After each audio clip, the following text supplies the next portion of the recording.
আজকে হচ্ছে বছরের প্রথম দিন। তো বছরের প্রথম দিন আমি আমার গোপালকে পুজো দিচ্ছি, তাই ভাবলাম আপনাদের সাথে একটু শেয়ার করি। এই যে আমি আমার গোপালকে আজকে কিশমিশ দিয়ে পুজোটা দিচ্ছি। দেখি সন্ধ্যার দিকে বাইরে যাব, বাইরে গিয়ে একটু ভগবানের জন্য আমি ভোগ কিনে নিয়ে আসব। আর আজকে ফুল ওইভাবে কিছুই নাই। হুম হুম হুম হুম ওর তরকারি ঝাল না তো।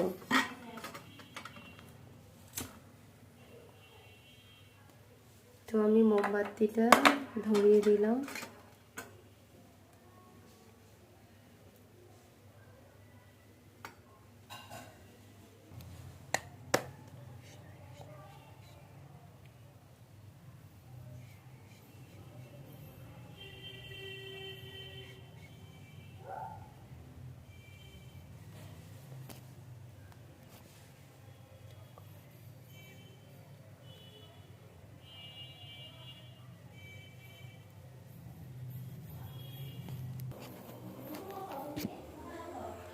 তো আমার গোপালকে পুজো দেওয়া আমার শেষ।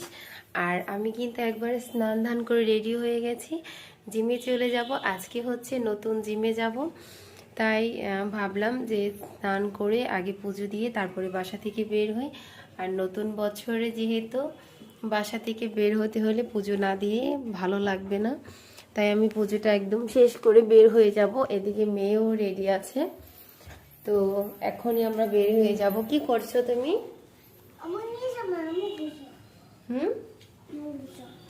ওই তো ঘর বাড়ির অবস্থা এরকম, আর উনি এই যে খেলা করছে। হ্যাঁ, সবাইকে বাই বাই দিয়ে দাও তোমার। সে এখন কথায় খুবই ব্যস্ত তার খেলা নিয়ে। তো আজকে ব্লগটা এই পর্যন্তই রাখছি। সবাই ভালো থাকবেন। আর রাস্তায় যেতে যেতে অবশ্যই শেয়ার করব নতুন জিমে কেমন লাগলো, নতুন জিমটা কেমন হলো, অবশ্যই আপনাদের সাথে শেয়ার করব।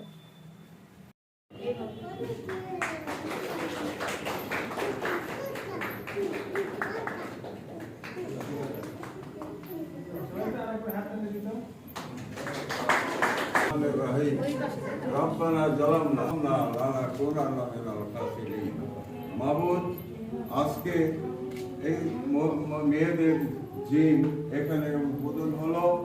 আমি আপনার কাছে আমি আপনার মাহবুব আপনার কাছে মাফ চাচ্ছি, ক্ষমা চাচ্ছি। আমাদের সকলকে আপনি মাফ করে দিন। আমরা আমাদের এই জিম যে উদ্দেশ্য নিয়ে এই জিমের যাত্রা শুরু হলো, আমি আপনার রহমত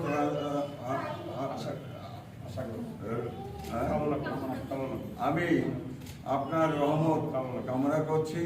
আপনি আমাদের এই শুভ উদ্বোধনীকে আপনি কবুল করে নেন এবং এই চলার পথকে, এই জিম চলার পথ আপনি সহজ করে দেন। সবার সহযোগিতা আমি কামনা করছি। আপনারা সবাই সহযোগিতা করবেন, দোয়া করবেন যেন কুষ্টিয়াতে মহিলাদের মেয়েদের কোনো জিম নাই। এই জিম যেন এই ক্রীড়াঙ্গনে একটা ভূমিকা রাখতে পারে। এই জিম হলো মহিলাদের স্বাস্থ্যগত সমস্যাগুলো দূর করতে পারে এবং তাদের স্বাস্থ্যসম্মত ভূমিকা এখানে নিষ্ঠার সাথে দূর করবা। এবং যারা অসুস্থ তাদেরকে আমি আহ্বান করছি, এখানে খুব অসুস্থতার অনেক কিছু প্রশিক্ষণ দেওয়া হয়।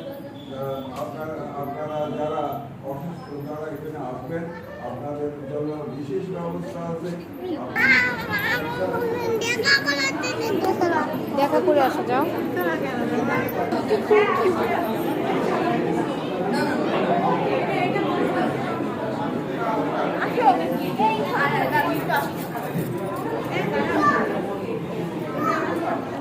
প্রার্থনা গুন্না দেবো না।